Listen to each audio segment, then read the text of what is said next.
Part of the problem with all of this water is that it's coming from all different directions. Now, we have water that's coming from Brevard County, which is over 100 miles south of here. We have been in the panhandle of just about 24 hours. And of course, today, the 1-week anniversary from Hurricane Michael making landfall right here. But now there's an opportunity to change the rule book itself and perhaps fly drones at high altitudes to get ahead of these hurricanes. I wanted to show you this because technically we're still under a tropical storm warning, but the Orlando utility crews are out trying to restore power already. They're doing an awesome job. Our time now is 10:42 in the East Coast, 9:42 in central time zones, where of course the bulk of this severe weather has happened, and it has been a deadly tornado outbreak. The ingenuity behind these pods has to do with their shape. This one behind me is cylindrical. The thinking is when an EF5 tornado comes roaring down your neighborhood. Now, during the height of the storm, they knew they had to get the patients out of here quickly, so they came through the cafeteria, but the problem was the gurneys would not fit through, so they knocked down the walls here to get the patients safely out of harm's way and out through those double doors to safety. Reporting 4 miles off the coast of Isla Mirada, Florida. Now, over my shoulder is the famous Alligator Reef Lighthouse. It dates back all the way to the 1870s and was a functioning lighthouse till about 1970. The National Weather Service has already begun issuing extreme wind warnings experimentally in other high wind events like derechos. Remember, Mother Nature is always unpredictable, powerful, and oftentimes intimidating. It just takes one storm to change your life in an instant. Happy Halloween. Bottoms up. Tasty. You know, I don't feel any different. I'm not sure that. What? This is our living room. The colors of Ian's catastrophic imprint roll across parts of Florida in so many different ways. Welcome to the landing. But make no mistake, Ian's unwelcome visit in Central Florida continues to punctuate its storm signature with epic flooding more than a week after it made landfall in southwest Florida.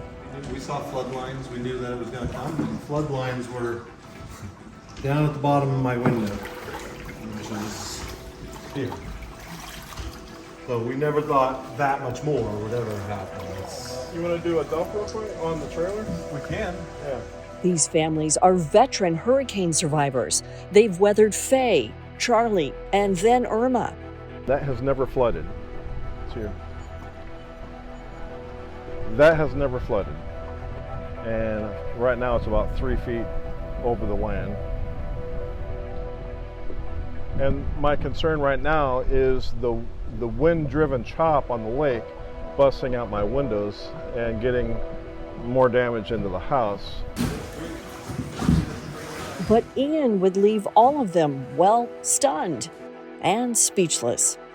I lost everything in my house. Everything's upside down. We have been in the panhandle of just about 24 hours, and of course today the 1-week anniversary from Hurricane Michael making landfall right here in this city. And joining me now is one of the folks that lived right here at the marina in Panama City, and this is Gary Cooper, and Gary is going to explain to us how things went on while he was here. He did evacuate, he's fine, his wife is fine, but he's got some stories that are pretty incredible. So Gary, take me back to last week and leading up to the hurricane and what was going on. Well, last week we saw the hurricane on the Weather Channel and all the channels tracking it, and we knew it was getting bad, kept intensifying, and 2 days before it came in here, we had a mandatory evacuation in my building, and we got out. And I lived right there on the 13th floor where I had a beautiful view of the whole marina in the area, and we got out, which was good because it was coming. Homeowner, you have a home in Mexico Beach. Right. You know that's completely destroyed. You also have another home in San Blas. Cape San Blas. Cape San Blas. We have another beach home. The Mexico Beach home is mostly destroyed from the aerial views that we saw, and people got pictures for us. And you haven't even it's been pretty in yet. much destroyed. We haven't been down there because we didn't think we could get in. But the silver lining's got to be that we rebuild and be better than ever. I mean, they'll probably rebuild all this marina, of course, and a lot of Panama City have to be rebuilt. Yeah. No doubt about it. Well, you've been fantastic, Gary. Thank you so much. Yeah. We appreciate your spirit No and your problem. time. We know that you're busy, and this is just one of many people we're going to talk to you guys over the next couple of days and talk to the survivors and again, how they're going to rebuild. We want to thank Gary Cooper joining us. Can't forget his name. And look for more info later today on social media, you guys. We'll have some more stories to tell you here in the next coming days. For now, I am meteorologist Leslie Hudson reporting live from Panama City Beach. On September 1st, Hurricane Dorian's cataclysmic storm surge swallowed up this postcard in paradise, drawing a line in the sand between a changing climate and island living. And most Bahamians will tell you it's become a deal with the devil to live here. I was actually fighting right here with the door, to let the pressure out so that the roof doesn't go in. Brendan Archer was making his own deal to ride out the storm in the hopes he'd have a home once it was all over. After the pressure came so hard, your ears start to ring, you just try and loose, the door just slams shut, and then when you just plop, plop, everything just start going up. And the deal paid off. Barely. The ceiling in here was doing a roller coaster, just up and down, up and down. Luck and topography would spare his home from Dorian's worst. I already cleaned up this house, so now it's just now getting materials, finding ways of what I could do to make a couple dollars to help patch things up until things start to fall in line. That's the Bahamian spirit, we're strong. I born here, I ain't going nowhere. My family was here from 1700s. That's way back, and we still have the Archer title from then till now. So I ain't got nowhere to go. A 25-foot storm surge that fell short of Lyndon's home on a hill devastated the neighborhood below.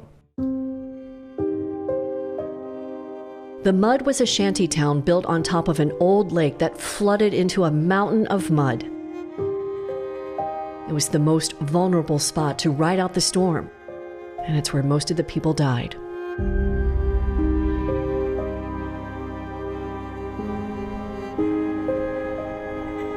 You're coming into the ground zero of Hurricane Dorian. Wayne Neely is a Bahamian meteorologist who's written 14 books on island hurricanes.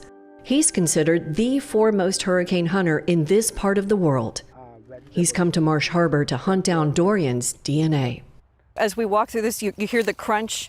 There's a stench here that smells like... It's unmistakable, yes. It smells like death. Yes, it is. And it's from dead bodies. You also have dead animals, the dogs, the cats. There was no match because they couldn't go anywhere. This area was flooded, it was engulfed in water. And we're going to bring in our storm chaser, Aaron Jajak. Aaron has been up since early this morning all across the Gulf Coast states and tracking these storms. And Aaron, I know you're in your hotel trying to take a breather from an incredibly long day. Tell me about this drone video that you got of this long-lived supercell. Yeah, so this was it was a pair of supercells. Today, you said you had to abandon this location because it got so dangerous. Tell me about that. Yeah, so a lot of times the tornadoes they can make a turn to the north, to the left, and that's what this tornado did. Believe it or not, this is a medical tent, and it's the only hospital in eastern Grand Bahama where you can get help if you need it. It's about 45 minutes away from the largest city on the island, Freeport. Power is spotty at best on the island, and it's a slow crawl forward as Bahamians dig out of the rubble and build momentum on the long road back to recovery. Most hurricane survivors have evacuated this part of the island, but there's a steady stream of patients that still trickle in all day long.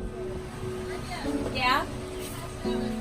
Okay, why don't we put The medical team thinks there will be a critical need for them to stay on this part of the hurricane-ravaged island for at least another 2 months, if not longer. Rand Memorial Hospital in Freeport is considered a total loss. The hospital took on 5 feet of water after Hurricane Dorian sat over this tropical island for more than a day and a half. About 300 patients and staff had to be evacuated. The medical staff never thought the hospital would flood. It's 5 miles from the coast. But no one ever anticipated that Dorian would stall over Freeport for more than 30 excruciating hours. You can hear all the debris hitting first, and it just kept getting louder and louder and louder. Then your ears start popping, and you just hear all the destruction going on. Just a deafening roar, right? And then all of a sudden it just stopped. It took just 30 seconds to instantly change the lives of Sarah Beth and Kevin Harrison, along with their 2 young children, forever. Their entire home was wiped off the map. The only part left standing was their storm shelter. But yeah, it was just devastating just to see, everything just completely destroyed and your whole life kind of laid out there. But we were happy to be alive and thankful that, we were safe. The April 2011 tornado super outbreak across the Deep South was part of a 3-day tornado outbreak that was one of the largest, deadliest, and most destructive tornado outbreaks in U.S. history. It killed more than 300 people, injuring nearly 2,800, and created more than $12 billion in damages, making it the costliest tornado outbreak in U.S. history as well.